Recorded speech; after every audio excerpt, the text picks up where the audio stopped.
지금 잠시만요. 이번 주에 어떤 감정이었는지 한번 떠올려 보세요. 3초 안에 단어 하나가 떠오르지 않으셨다면, 아니, 떠올리려 하니까 머리가 멈춰버린 것 같다면, 그건 당신이 무뎌진 게 아니에요. 감정은 분명히 거기 있었어요. 다만, 입은 침묵하고 어깨와 명치가 먼저 말한 거예요. 오늘은 왜 그런지 함께 풀어볼게요. 이 영상은 정보 제공 목적이며 의학적 진단이나 치료를 대체하지 않습니다. 오늘 이야기는 단정이 아니라 경향성에 대한 이야기예요. 알렉시시미아는 질환이 아니라 차원적 특성이고 증상이 지속되면 꼭 전문가와 상담해 주세요. 안녕하세요. 감정의 이유입니다. 인구의 약 10명 중 1명은 자기 감정에 단어를 잘 못 붙이는 특성을 가지고 있다는 걸 아세요? 1973년 한 정신과 의사가 이 상태에 이름을 붙였어요. 알렉시시미아. 뜻은 단순해요. 감정은 있는데 그 감정을 가리키는 단어가 안 떠오르는 상태. 질환이 아니에요. 키나 시력처럼 사람마다 정도가 다른 차원적 특성이에요. 지난 편 1막 피날레에서 몸과 마음의 지도를 함께 봤죠. 오늘은 그 지도가 있는데 그 위에서 통역이 안 되는 사람의 이야기예요. 오늘 3가지를 풀어드릴게요. 첫째, 왜 감정이 안 느껴지는 것처럼 느껴지는지. 둘째, 왜 그 감정이 결국 어깨와 명치에 조용히 쌓이는지. 셋째, 통역사를 다시 부르는 오늘 밤부터 가능한 작은 도구요. 감정을 못 느끼는 게 아니에요.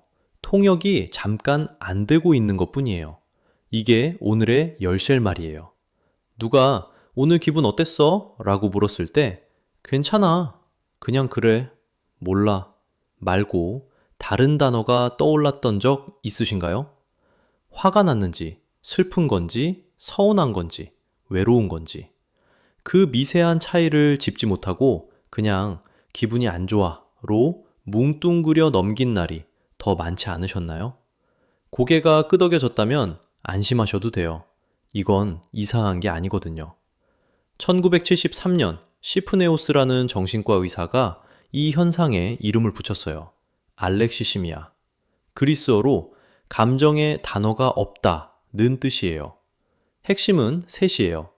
안에서 일어난 감정을 식별하기가 어렵고, 말로 풀어내기가 어렵고, 생각이 자꾸 안쪽보다 바깥의 사실로만 향해요. 회의 자료, 마감, 다음 주 일정. 정작 내 마음은 빈칸으로 남죠. 1999년 핀란드에서 성인 2018명을 조사한 살미넨 연구에서 일반 인구의 약 10%가 알렉시시미아 경향을 보였어요. 10명이 모이면 1명, 있고 없고의 문제가 아니라 짙고 옅고의 문제예요. 감정과 언어를 잇는 통역사가 잠시 자리를 비운 거예요. 안에서는 분명히 무언가 일어나고 있어요. 다만 단어로 옮겨줄 사람이 자리에 없을 뿐이에요. 그래서 입은 침묵하고 어깨와 명치가 먼저 말하는 거죠. 감정에는 이유가 있어요. 단지 그 이유가 아직 말로 도착하지 않았을 뿐이에요. 그 통역사가 누구인지, 왜 자리를 비웠는지 보러 가요. 우리 몸 안에서는 지금도 신호가 계속 올라오고 있어요. 심장 박동, 호흡 리듬, 위장의 수축, 어깨 근육의 긴장까지요. 이렇게 몸 안에서 일어나는 일을 뇌가 알아차리는 능력을 인터로셉션, 우리말로 내수용 감각이라고 해요. 흔히 6번째 감각이라고 부르거든요. 우리가 감정이라고 부르는 거의 모든 것이 이 감각에서 시작돼요. 그 신호를 받아서 지금 이 몸 상태는 어떤 감정이지? 하고 번역해주는 곳이 뇌의 섬엽이에요. 이게 우리의 통역사예요. 가슴이 두근거린다는 신호가 올라오면 섬엽이 받아서 이건 설렘이야, 이건 긴장이야, 이건 화야 하고 마음의 언어로 바꿔주는 거죠. 같은 두근거림이라도 통역사가 어떻게 번역하느냐에 따라 우리가 느끼는 감정이 달라져요. 리사 펠드먼 베럿 같은 감정과학자들의 구성주의 관점에 따르면 감정은 마음 안에서 갑자기 솟아나는 게 아니에요. 몸의 신호와 뇌의 예측, 그리고 평생 학습해온 감정 단어가 실시간으로 합성되는 과정이거든요.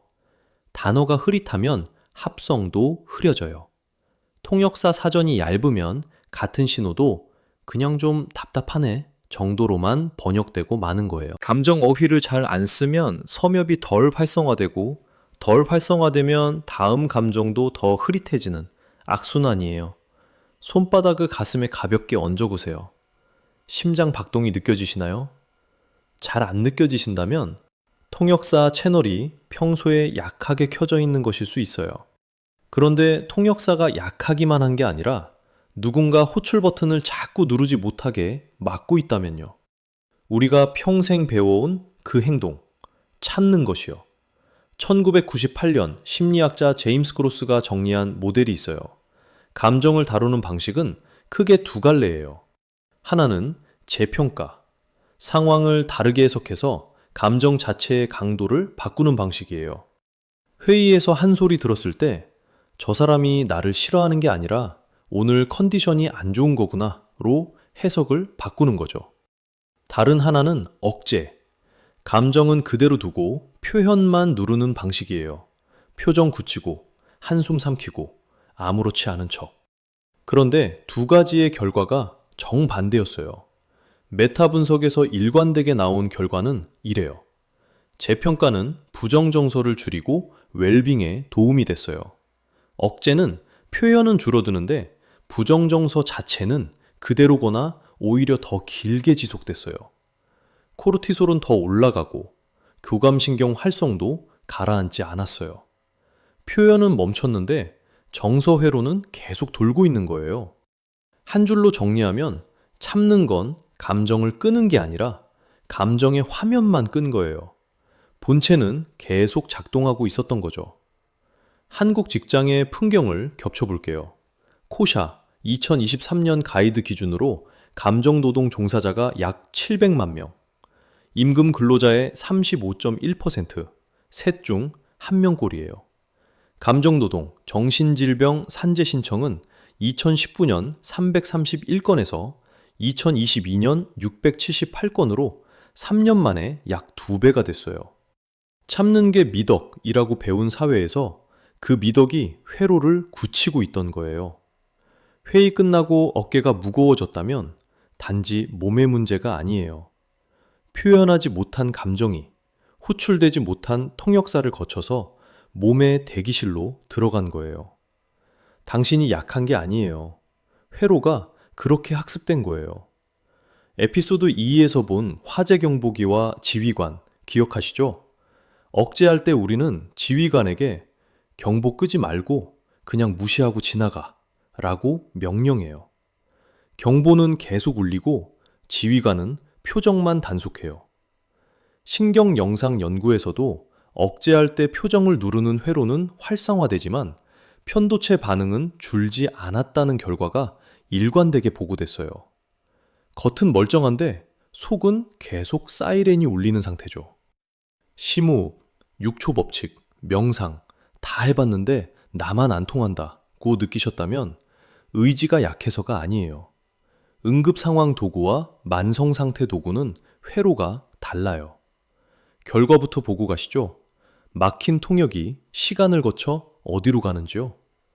심박변이도라는 지표가 있어요. 영어로 HRV.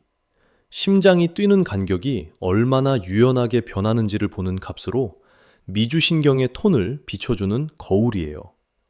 51개 연구를 모은 한 메타 분석에서 HRV가 낮을수록 CRP, 그러니까 몸의 염증 단백질 수치가 높게 측정됐어요. 미주신경이 약해지면 염증을 잠재우는 길이 흐려진다는 뜻이에요. 누적 경로는 이래요. 감정 억제가 자주 반복되면 HRV가 떨어지고 그 자리에 만성 저강도 염증이 천천히 들어찹니다.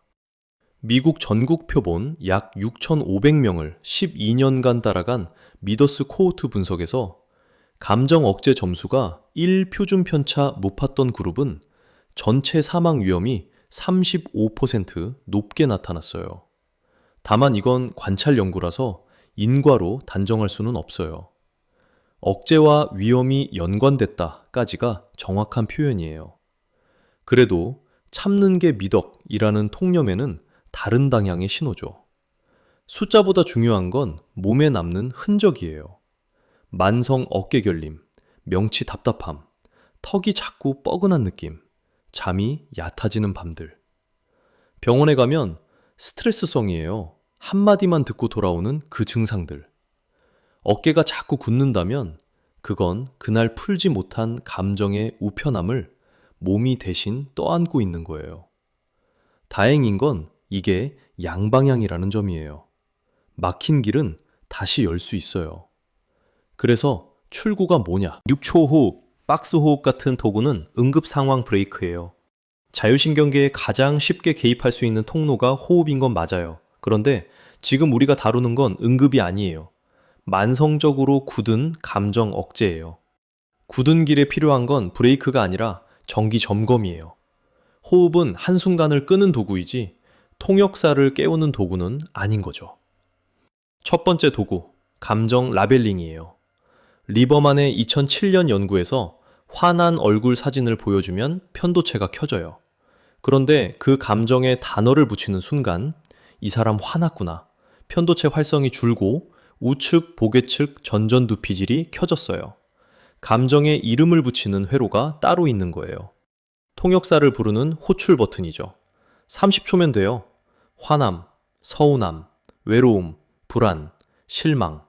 5단어 중 가장 가까운 것 하나를 골라 마음속으로 또박또박 말해보세요. 지금 나는 뿡이다. 한 줄이면 통역사가 깨어나요. 두 번째 도구, 표현적 글쓰기예요. 페너베이커의 1986년 첫 연구 이후 메타 분석들이 확인한 패턴이 있어요. 하루 15분, 4일 연속 가장 신경 쓰이는 감정과 사건에 대해 자유롭게 적는 거예요. 효과 크기는 약 0.47. 면역 지표가 좋아지고 의사 방문이 줄고 반추가 줄었어요. 만성 억제에 가장 정확히 맞는 도구예요. 세 번째, 자기 거리두기예요. 모저와 크로스의 2017년 연구에서 나는 왜 이렇지 대신 자기 이름은 왜 이렇지 이렇게 3인칭으로 바꿔 묻는 것만으로 정서 반응이 1초 안에 줄었어요. 힘들이지 않고 통역사에게 한 발짝 거리를 만들어주는 거예요. 감정의 단어 하나, 섬엽이 깨어나고 편도체가 가라앉고 미주신경이 다시 열리고 어깨가 풀려요. 몸이 먼저 말한 거예요. 이제 입이 따라가는 차례예요. 오늘 이야기를 한 줄로 줄이면 이거예요. 감정 억제는 의지가 부족해서 생기는 일이 아니에요. 감정은 분명히 거기에 있어요. 다만 그 감정을 마음의 언어로 옮기는 통역이 잠깐 멈춰 있을 뿐이에요. 그리고 그 통역은 거창한 결심이 아니라 단어 하나에서 다시 시작될 수 있어요. 흐름을 정리하면 몸이 먼저 신호를 보내요. 가슴이 답답하거나 어깨가 굳거나 명치가 무거워지죠. 그 신호를 통역사인 섬엽이 받아서 단어를 찾아요. 단어가 찾아지는 순간 편도체와 자율신경의 경보가 한 단계 가라앉아요. 양방향이에요. 오늘 밤 잠자리에 누워 불을 끄기 직전에 베개 옆에 작은 종이 한 장과 펜을 두세요.